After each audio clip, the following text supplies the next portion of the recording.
नमस्कार मित्रों, व्रत पूजा त्यौहार चैनल में आपका बहुत बहुत स्वागत है।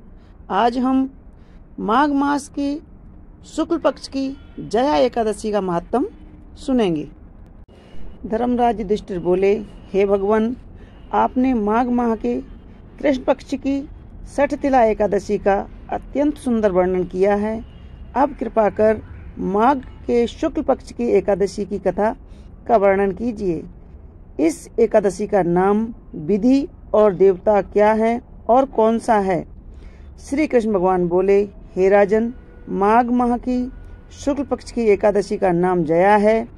इस एकादशी को व्रत से मनुष्य ब्रह्म हत्या के पाप से छूट जाते हैं और अंत में उनको स्वर्ग की प्राप्ति होती है।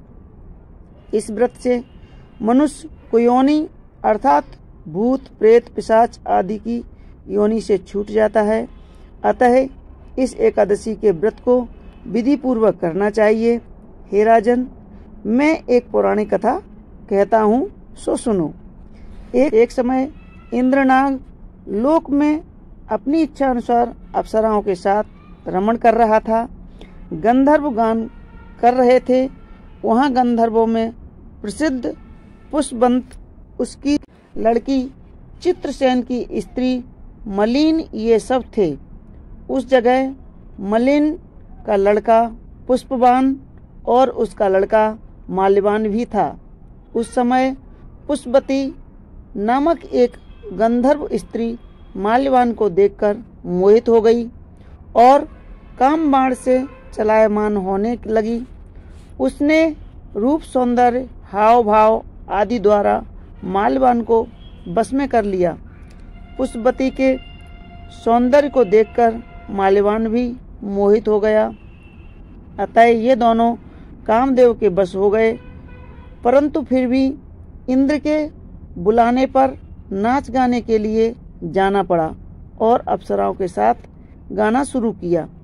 परंतु कामदेव के प्रभाव से इनका मन न लगा और अशुद्ध गाना गाने लगे।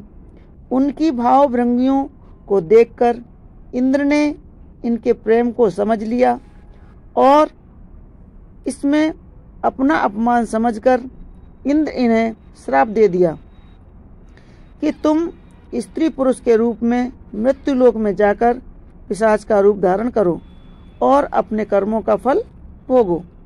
इंद्र का श्राप सुनकर ये अत्यंत दुखी हुए और हिमाचल पर्वत पर पिशाच बनकर दुखपूर्वक अपना जीवन व्यतीत करने लगे। रात दिन में इन्हें एक क्षण भी निद्रा नहीं आती थी। इस स्थान पर अत्यंत सर्दी थी। एक दिन पिशाच ने अपनी स्त्री से कहा, न मालूम हमने पिछले जन्म में ऐसे कौन से पाप किए हैं जिससे हमें इतनी दुखदायी यह पिशाच योनि प्राप्त हुई है। देव योग से एक दिन माघ माह के शुक्ल पक्ष की जया एकादशी नाम की एकादशी आई।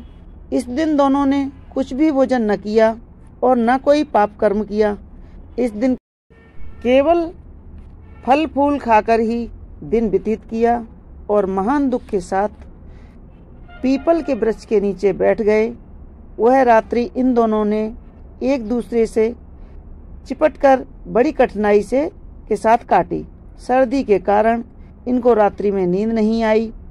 दूसरे दिन प्रातःकाल होते ही भगवान के प्रभाव से इनकी पिशाच देह छूट गई और अत्यंत सुंदर अप्सरा और गंधर्व की देह धारण करके तथा सुंदर वस्त्रों तथा आभूषणों से अलंकृत होकर नागलोक को प्रस्थान किया।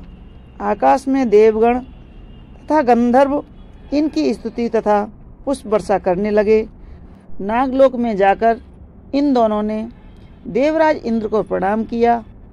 इंद्र को भी इन्हें अपने प्रथम रूप में देखकर महान आश्चर्य हुआ और इनसे पूछने लगे कि तुमने अपनी पिशाच देह से किस प्रकार छुटकारा पाया, सो सब बताओ।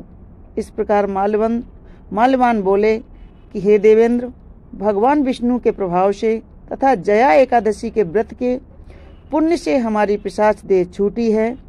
इंद्र बोले, हे माल्यवान, एकादशी व्रत करने से तथा विष्णु के प्रभाव से तुम लोग पिशाच की देह छोड़कर पवित्र हो गए हो और हम लोगों के भी वंदनीय हो गए हो, क्योंकि शिव भक्त हम लोगों के वंदना करने के योग्य हैं।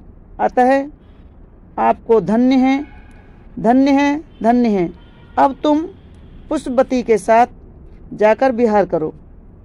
हे युधिष्ठिर, इस जया एकादशी के व्रत करने से समस्त कुयोनी छूट जाती है। जिस मनुष्य ने इस एकादशी का व्रत किया और उसने मानो सब यज्ञ तप आदि किए हैं, जो मनुष्य भक्ति पूर्वक जया एकादशी का व्रत करते हैं, वे अवश्य ही 100 वर्ष तक स्वर्ग में निवास करते हैं।